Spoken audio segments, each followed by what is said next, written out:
네, 마가복음을 우리가 마무리하고 마지막으로 살펴볼 시간이 되었습니다. 마가복음 강해 시리즈 횟수를 보니까 52번째입니다. 1년에 52주니까 어제 보면 52주 1년 동안을 꼬박 마가복음을 우리가 주일마다 살펴보았습니다. 이 마가복음을 통해서 우리는 이 복음이 무엇인지, 그리고 복음 안에 담겨져 있는 하나님의 뜻과 또 생각이 무엇인지, 그 마음이 무엇인지 예수님의 공생애의 행적을 통해서 그동안 살펴보고 배웠습니다. 이제 오늘 마지막 시간을 통해서, 마가복음 마지막 시간을 통해서, 그렇다면 복음이 결론적으로 우리에게 무엇을 말씀하고 있는지에 대해서, 그리고 이 복음을 보고 경험하고 배운 우리가 이제 그렇다면 우리는 어떻게 살아야 되는가라는 이 적용하는 관점으로 이 마가복음을 총정리 마무리하도록 하겠습니다. 이 마가복음은요, 다른 복음서와 비교할 때 내용은 비슷하지만 분량은 좀 다른 복음서보다는 좀 적습니다. 그것은 이 복음의 핵심, 복음의 정점이 무엇인지를 빨리 말하고 싶은 마가의 이 심정이 반영되었기 때문에 그렇습니다. 물론 예수님이 공생애 동안에 그 행적에 있었던 모든 일들도 다 복음 안에 담겨져 있는 내용이에요. 그것도 예수님의 공생의 행적도 복음의 내용입니다. 그러나 그 복음, 그 복음의 정점, 복음의 넓이와 깊이와 능력과 복음의 그 크기와 규모가 어떠한지를 보여주고 있는 복음 중의 복음의 핵심은 바로 십자가와 부활인 것입니다. 예수님이 공생애 동안에 보여준 행적, 다시 말해 예수님이 말씀하시고 행동하시고 선택하시고 결정하시고 하실 때에 왜 그런 말씀을 하셨고, 왜 그런 선택을 하셨고, 왜 그런 행동을 하셨는지, 한마디로 왜 그렇게 사셨는지에 대한 그 결론적 대답, 예수님이 왜 그렇게 사셨고 왜 그런 행동을 하셨는지에 대한 그 물음표에 대한 그 답, 그 종착점이 바로 이 복음의 핵심이라고 하는 십자가와 부활인 것이며, 그리고 마가는 이것을 빨리 전하고 싶은 거죠. 이것을 빨리 우리에게 알려주고 싶은 겁니다. 그래서 그의 분량은 좀 작은 것으로 기록되고 있습니다. 그래서 우리는 그동안 이 말씀을 통해서 이 십자가와 부활을 통해 복음의 정점과 결론이 무엇인지를 보고 배웠습니다. 그렇다면 이제 그 결론을 본 우리에게 있어서 이제 우리는 어떻게 살아야 되는가? 그것을 보고도 못 본 사람처럼 살아야 되는가? 아니면 이제 이 복음의 정수라고 할 수 있는 십자가와 부활을 경험한 우리는 우리의 현실 속에서 어떤 가치관과 세계관을 가지고 살아야 되는가? 이전과의 삶과는 분명히 달라야 되거든요. 다를 수밖에 없고, 우리가 영상에서 보았던 것처럼 저렇게 주님을 몰랐던 사람, 복음을 몰랐던 사람이 복음을 만나고 알고 난 뒤에는 180도 그의 인생의 방향이 바뀌었거든요. 그래서 이 복음을 보고 경험한 우리에게 복음은 이제 우리에게 어떻게 살 것인지를 말씀해 주고 있습니다. 그것이 오늘 본문에서 우리가 읽은 말씀 15절, 너희는 온 천하에 다니며 만민에게 복음을 전파하라라는 이 말씀인 것입니다. 마가복음 1장 1절은 이렇게 시작되죠. 마가복음 1장 1절 같이 읽겠습니다. 시작. 하나님의 아들 예수 그리스도의 복음의 시작이라. 이 말씀으로 시작됩니다. 다시 말해 예수 그리스도를 통해서 이제 복음이 무엇인지를 내가 쓰겠다라는 거예요. 보여주겠다라는 거예요. 설명하겠다라는 것입니다. 예수 그리스도의 예수님의 행적을 통해서 복음이 어떻게 시작되었고, 복음이 어떻게 우리 가운데 증거되었고, 그 내용이 무엇이며 또 그 능력이 무엇인지를 복음에 대해서 이제 기술하겠다라는 거예요. 마가복음 1장 1절은. 그래서 그렇게 해서 쭉 쓰면서 그 복음의 정점이 무엇이다? 십자가와 부활을 통해서 이 복음이 말하고자 하는 그 결론과 이 복음이 가져온 세상이 무엇인지를 부활을 통해서 분명히 보여주셨거든요. 그러니까 이제 이 복음이 무엇인지를 마가복음 1장 1절에서 16장 14절까지 설명한 겁니다. 그러니 이 복음을 다 듣고 다 보고 난 이후에 이제 너희는 그렇다면 어떻게 살아야 되겠느냐라는 이 복음을 듣고 본 자의 적용과 결론을 이 15절부터 말씀해 주고 있습니다. 그래서 마가복음은요. 크게는 마가복음 1장 1절에서 16장 14절까지 복음의 내용, 복음의 시작, 복음의 정점을 다 보여준 거. 복음에 관계된 모든 것들을 보여주고 이제 15절에서는 이렇게 가르쳐 주고 있죠. 복음을 보고 경험한 자들에게 그러면 이제 어떻게 살아야 하는가를 가르쳐 주는 실제적인 적용이다라고 우리가 분류를 할 수가 있습니다. 비록 이 결론은 무엇이죠? 이것은 바로 온 천하에 다니며 만민에게 복음을 전파하라는 것입니다. 이것이 결론이고 이것이 가르침이에요. 다른 말로 너희들은 이제 그렇다면 이 세상 속에서 어떤 세계관과 어떤 가치관을 갖고 살아야 되느냐 그 답으로 주어지는 것이 16장 15절 온 천하에 다니며 만민에게 복음을 전파하라라는 말씀이라는 것입니다. 비록 이 말씀은요 굉장히 짧은 한 문장의 말씀이잖아요. 예, 너희는 온 천하에 다니며 만민에게 복음을 전파하라.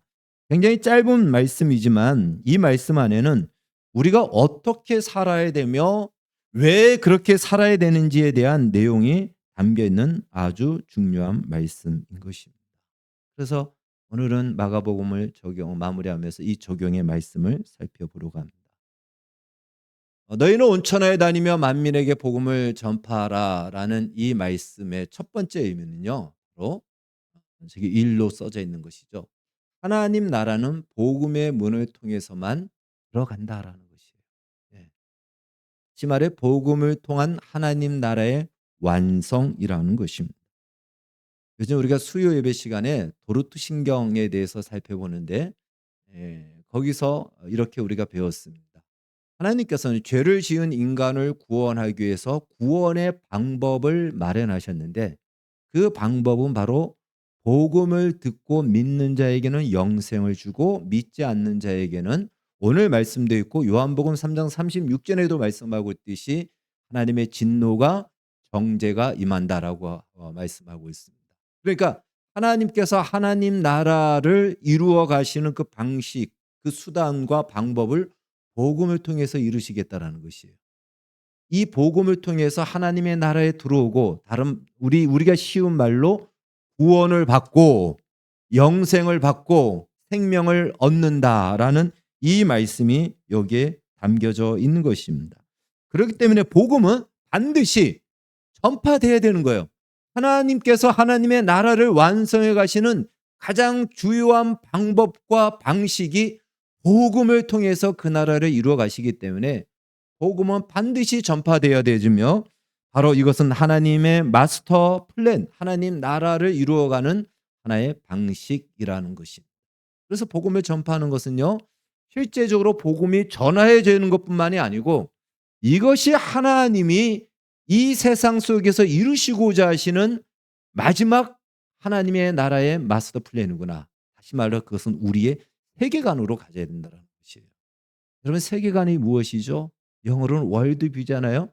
세상을 바라보는 시각이에요. 세상을 어떻게 바라보느냐에 따라서 인생이 달라집니다. 세상을 무엇으로 바라보느냐에 따라서 나의 인생의 내용이 달라지죠. 성경은 오늘 마가복음은 이 십자가와 부활의 복음의 정점을 통해서 세계관을 무엇으로 얘기해 주죠? 우리에게 부활로 가르쳐 주고 있어요. 이 세상은 하나님 나라의 완성은 바로 부활의 세계로 들어가는 것이다. 그것이 이 세계의 끝이요 마지막의 모습이기 때문에 이것이야말로 우리가 가져야 될 세계관이다. 그러니까 우리는 무엇을 바라보고 무엇을 위해서 살아야 되는지가 이 말씀 안에 우리에게 가르쳐주고 우리가 또 반드시 기억하고 우리의 것으로 삼아야 된다는 것입니다. 이 세상 역사는요. 사실 그냥 있는 이유가 아니고 그냥 있는 것이 아니고요. 하나님 나라 완성을 위해서 이 세상 역사는 존재할 뿐입니다. 우리가 기억해야 됩니다. 세상 역사는 그냥 한도 끝도 없이 계속 이어지는 것이 아니고 하나님 나라가 완성되어지면 이 세상의 역사는 끝이 납니다. 우리는 그것을 가지고 종말이라고 얘기합니다. 그러니까 세상의 역사는 무엇이 있다? 끝이 있다라는 거예요. 그 끝의 결론은 무엇이냐? 하나님 나라의 완성이에요.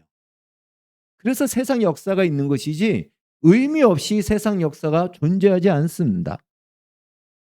따라서 이것은 분명하기 때문에 그 무엇도 그 어떤 것도 하나님 나라를 완성해 가는 그 나라를 완성해 가는 방식이 복음이 전파되어지고 복음을 믿는 것으로 이루어진다면 이 복음의 역사는 결코 중단될 수 없고 이 복음의 역사는 끝까지 이룰 수가 있고 이것을 방해할 어떤 것도 없다라는 것이 성경이 증언하고 있습니다. 그것이 바로 17절 18절에 믿는 자들에게는 이런 표적이 따르리니 곧 그들이 내 이름으로 귀신을 쫓아내며 새 방언을 말하며 뱀을 집어올리며 무슨 독을 마실지라도 해를 받지 아니하며 병든 사람에게 손을 얹은즉 나으리라라는 말씀입니다. 다시 말해 이 말씀은요. 어떠한 방해와 위협 속에서도 이 복음의 역사는 중단되지 않고 막을 수가 없다라는 것이에요. 19절에 예수께서 말씀을 마치신 후에 하늘로 올려지사 하나님 우편에 앉으시니라. 이 말씀은 예수님이 앉으셨다라는 것은요. 통치하신다라는 뜻이에요. 이제 예수님의 통치가 이루어졌는데 어떤 통치를 하시죠? 통치할 때 목적 없이 통치하는 사람은 없잖아요. 통치는 분명한 목적을 가지고 있는데 세상 역사 속에서 하나님의 나라를 완성하신다라는 이 마스터 플랜의 목적을 가지고 세상을 통치하신다라는 거예요.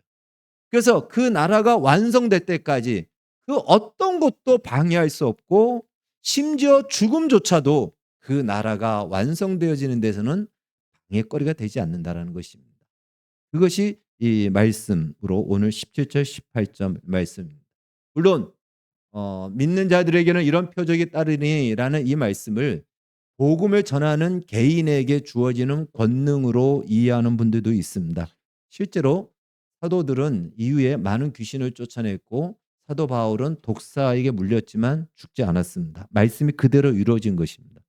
얼마든지 그런 기적 같은 일이 일어날 수 있습니다. 그러나 이 마가복음 16장 15절 혹은 그 이후에 있는 17절 18절이 말씀하고자 하는 것은요. 복음이 전파되는 것이 얼마나 중요한가. 그리고 하나님은 이 복음 전파를 통해서 하나님 나라를 이루어 가시고 완성해 가신다라는 것이죠. 그래서 복음이 아니고서는 그 나라에 들어갈 수 없기 때문에 이 복음은 반드시 전파되어야 되지며 이 일은 우리 개인의 일을 넘어서서 하나님이 직접 주도하시고 이루어 가시는 하나님의 일이라는 것이에요. 하나님의 목적이고 하나님의 비전이고 그래서 이 일에 우리를 부르셔서 이것이 바로 우리 인생의 목적이 되어야 되고 비전이 되어야 되고 우리 세계관의 끝이 되어야 되고 또 우리 인생의 최종적인 우리 삶에 존재하는 목적과 우리의 가치가 되어야 된다는 것입니다. 그렇기 때문에 귀신이 쫓겨 나갔느냐 안 나갔느냐 병이 낫느냐 낫지 않느냐 물론 우리에게는 현실적으로 이것이 중요합니다.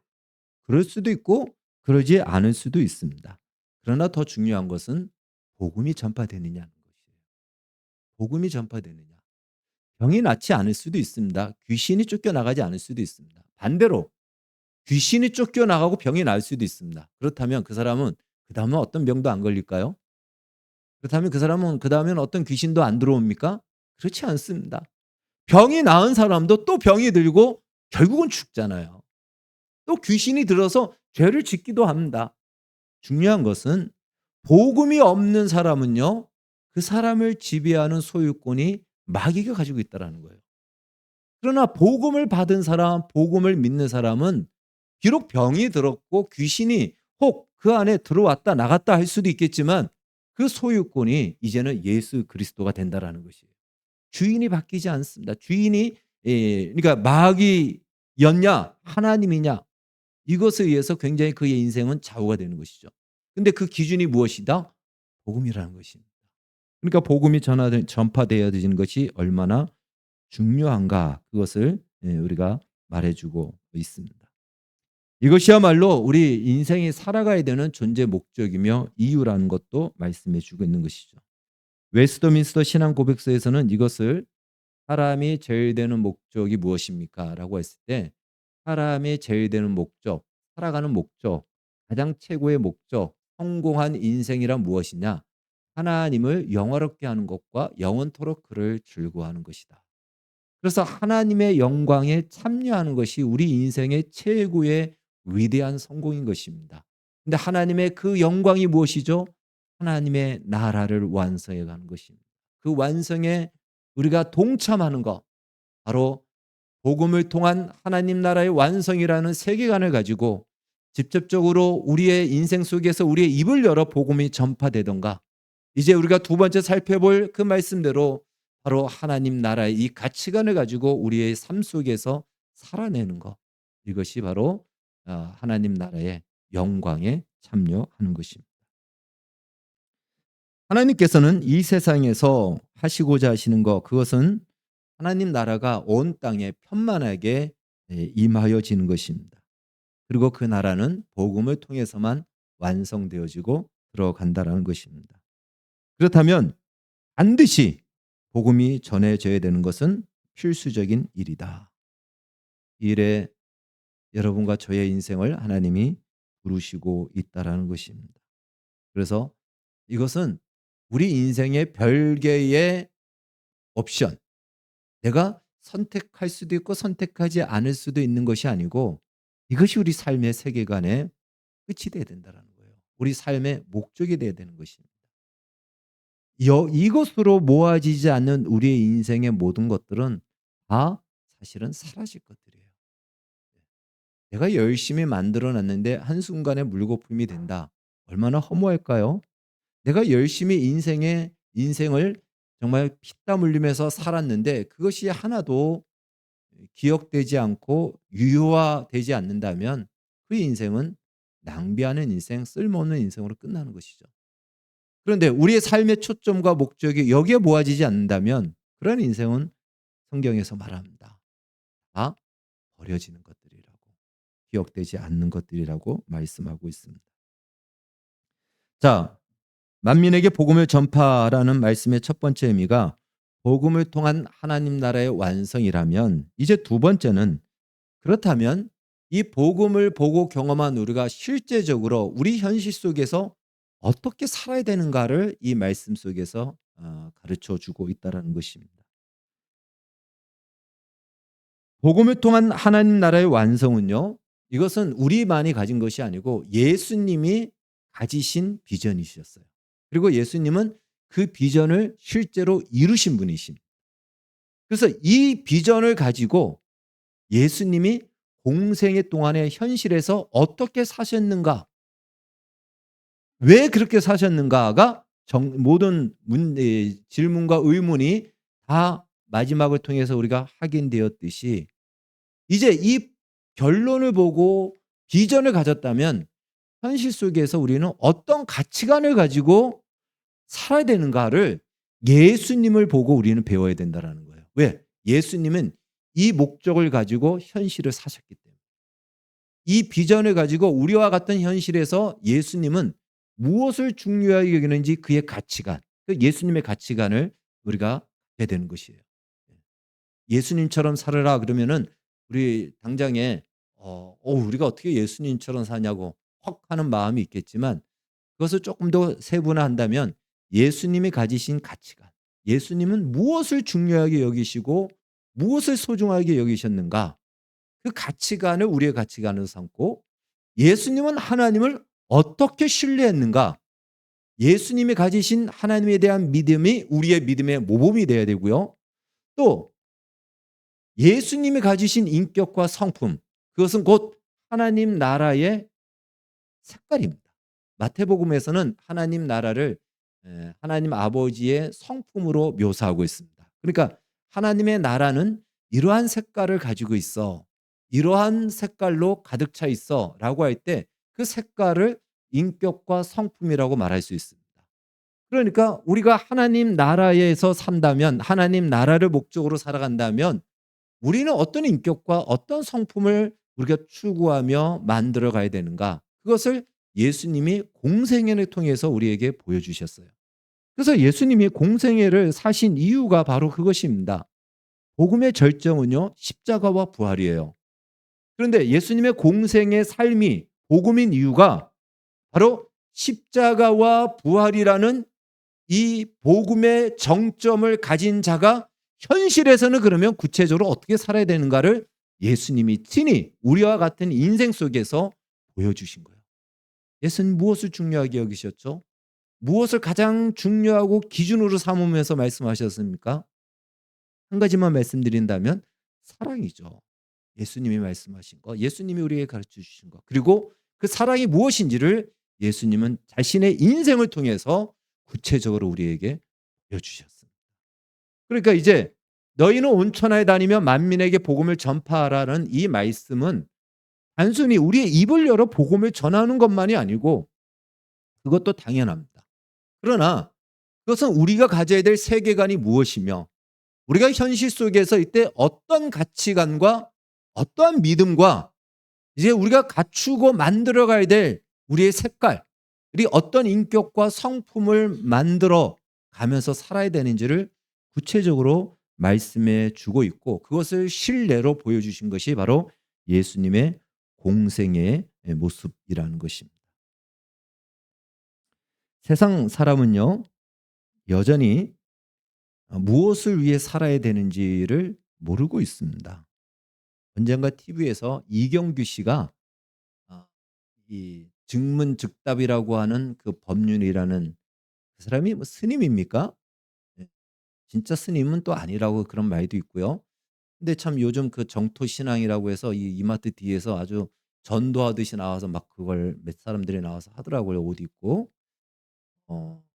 근데 이 사람에게 TV에 출연한 이 사람에게 물어봤어요. 예. 무엇을 위해서 인간이 태어났는지를 물으니까 이 법륜이 말하기를 이렇게 대답을 합니다. 무엇을 위해 태어난지를 묻지 말고 태어났으니까 무엇을 위해 살아야 하는지를 물어야 된다. 순서가 잘못됐다. 참 말은 그럴듯하고 멋지게 들리죠? 예. 고개를 끄덕이면 안 됩니다. 여기서. 예. 그건 다른 말로 무엇을 위해서 태어나는지 모른다는 말이에요. 예. 무엇을 위해서 태어난지 모르니까 태어났으니까 이제부터 시작하자는 거예요. 이제부터 목적을 가지고 목적을 정하고 살자는 것입니다. 그렇다면 여러분 어떤 목적도 괜찮습니까? 예. 그때부터 목적을 가지고 열심히 살아가면 그러면 되는 것입니까? 그 목적이 선하든지 악하든지 아니 그 판가름의 기준은 누가 내리고 어떤 목적이 선하고 어떤 목적이 성공한 목적이고 누가 그것을 정하겠습니까? 예. 그건 하나의 말장난에 불과한 것이에요. 왜 그럴까요? 왜 태어나는지를 모르기 때문에. 인간은 무엇을 목적으로 존재하는지를 모르기 때문에 찾아내는 것이 바로 그것이 그들이 최선이라는 것입니다.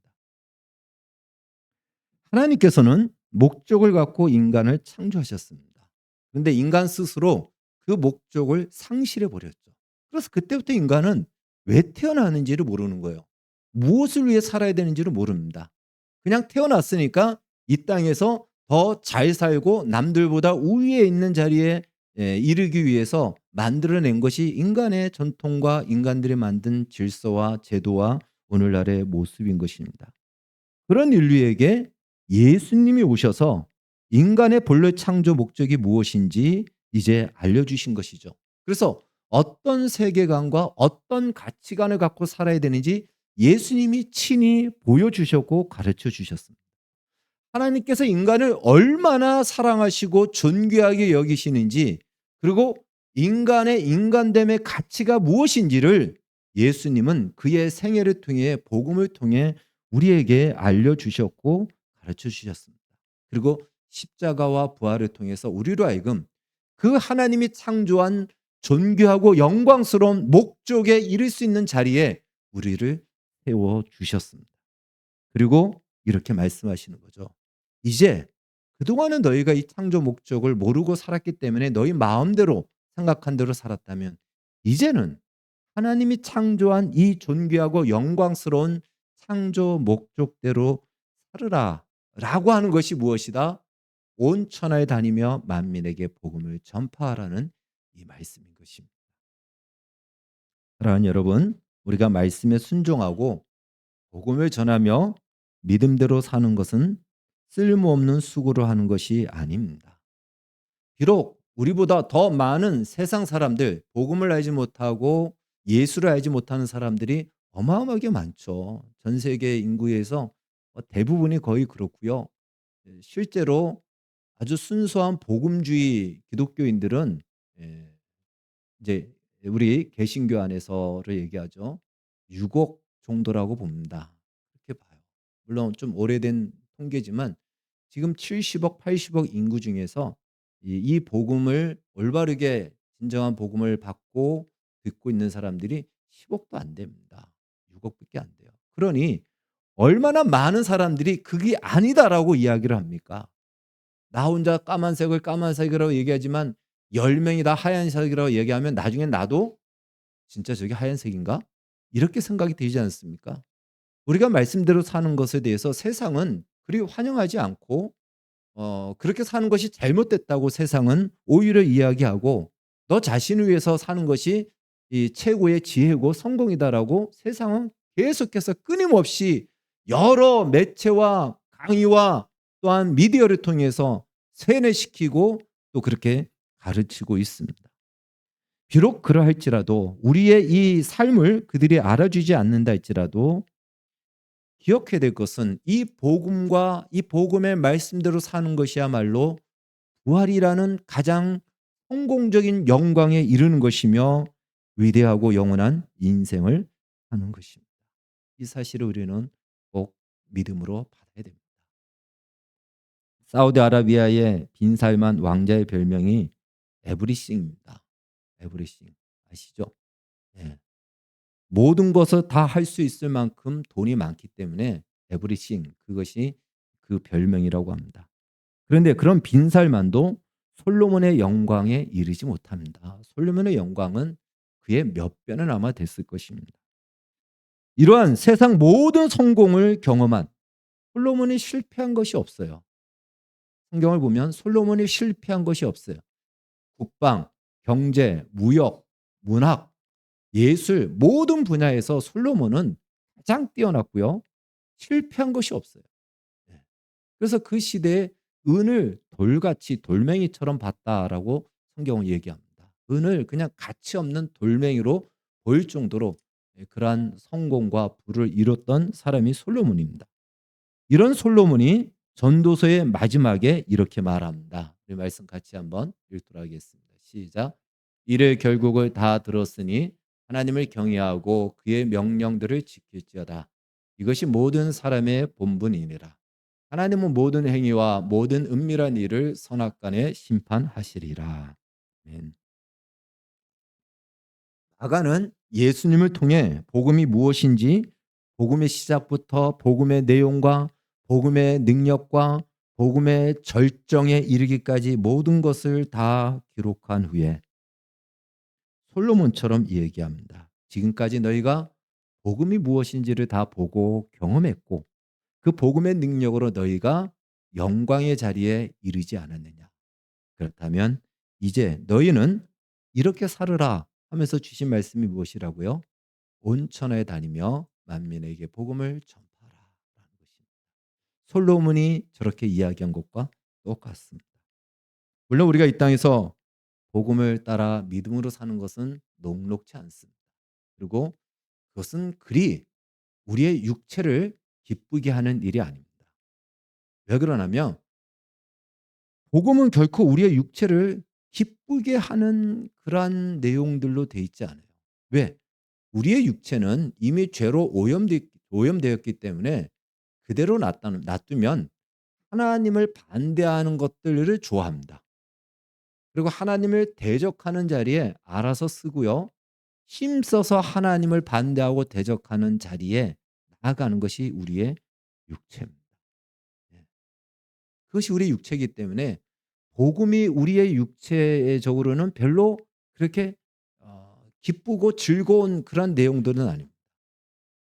그렇기 때문에 우리는 이 복음에 대한 분명한 이해를 가지고 이 내용과 또 이 실제적인 이 가치를 우리가 알아야 비로소 우리가 힘써 이 복음의 삶을 살 때 이 육체도, 죄로 오염된 육체도 의의 병기로 사용되어져서 하나님 나라 마스터 플랜, 그것을 이루어가는 그 영광에 우리의 육체가 참여하게 된다라는 것입니다.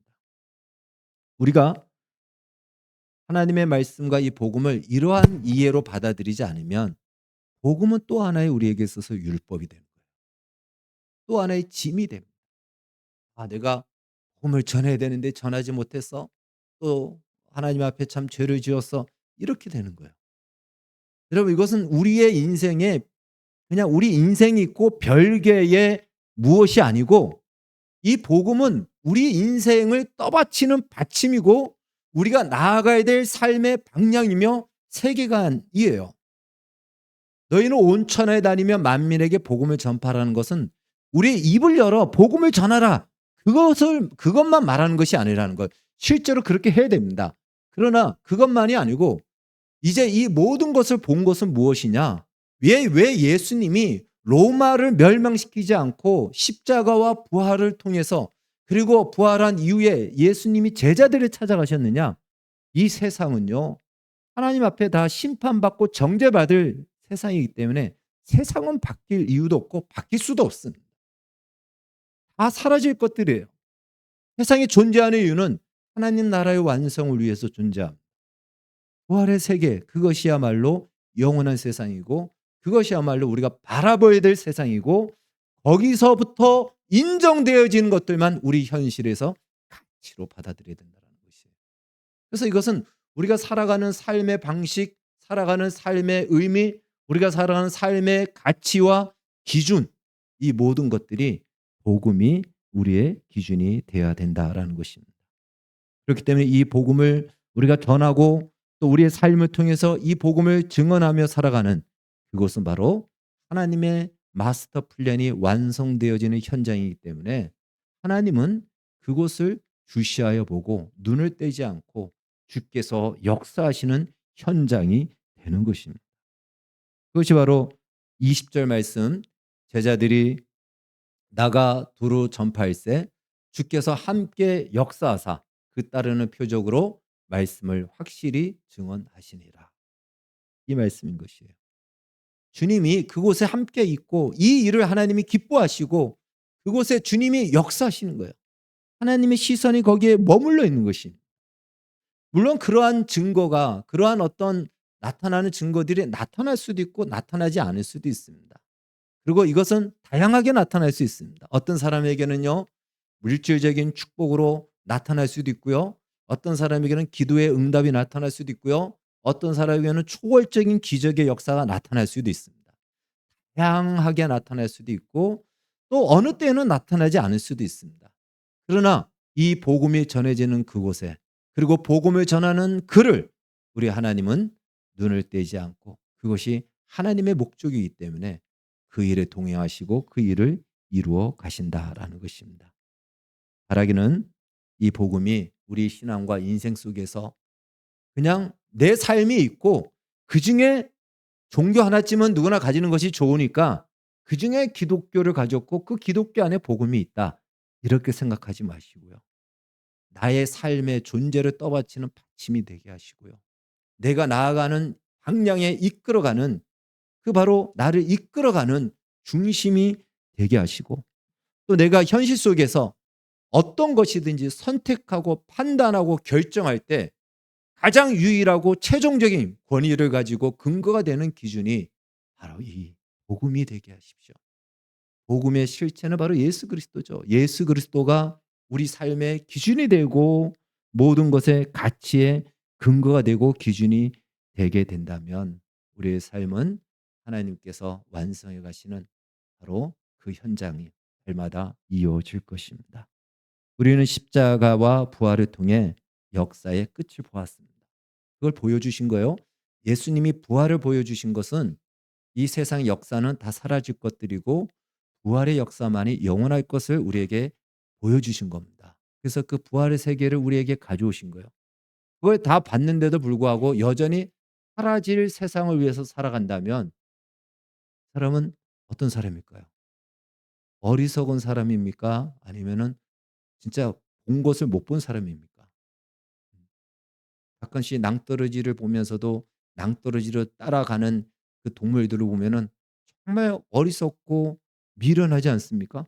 떨어져 죽는 걸 보면서도 그 자리로 간다. 우리가 이 복음의 가치를 복음을 보았음에도 이 복음의 가치를 따라 살지 않는 것은 바로 우리의 인생을 낭비하는 것이고 우리 스스로가 어리석은 인생을 살겠다는 것입니다. 그래서 우리가 왜 살아야 되는지 아는 것만도 얼마나 큰 수학인지 몰라요.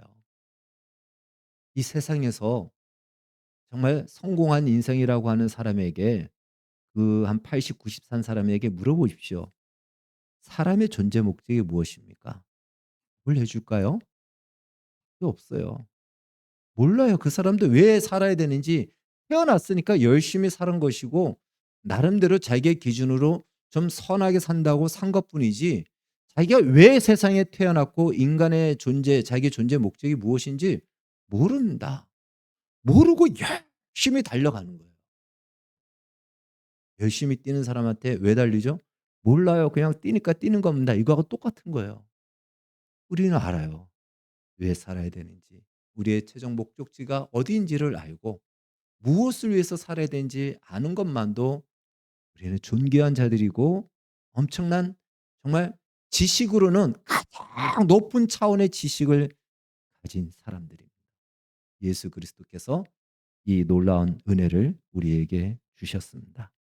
하나님께서 무엇을 목적으로 우리를 부르시고 있는지 우리가 기억하여 우리의 인생이 만민에게 복음을 전파하는 이 말씀이 우리 삶의 중심이 되고 또 우리를 통해서 이 역사가 이루어지는 놀라운 은혜를 경험하는 우리의 인생이 되어지기를 주의 이름으로 축원합니다. 기도하겠습니다. 하나님 감사합니다. 마가복음을 이제 52번째의 시간으로 마무리하게 되었습니다. 마가복음을 통해서 복음이 무엇인지를 우리가 보고 배웠습니다. 그리고 이 복음을 보고 경험하고 이 복음의 능력으로 하나님 나라에 들어온 우리에게 이제 어떻게 살아야 되는지 온 천하에 다니며 만민에게 복음을 전파하라는 이 말씀의 의미와 내용이 무엇인지를 이것이 우리 삶의 기준과 방향과 비전이 되어야 됨을 배웠습니다. 우리의 남은 예생이 이것을 이루어가는 현장이 되게 해주시고 그래서 주께서 역사하사 놀라운 역사들이 우리 인생에 펼쳐지는 은혜와 증거들이 많아지게 하여 주시옵소서. 주의 나라가 힘있게 온전히 완성되어지는 그 자리에 우리도 있게 하여 주시옵소서. 예수님의 이름으로 기도하옵나이다. 아멘.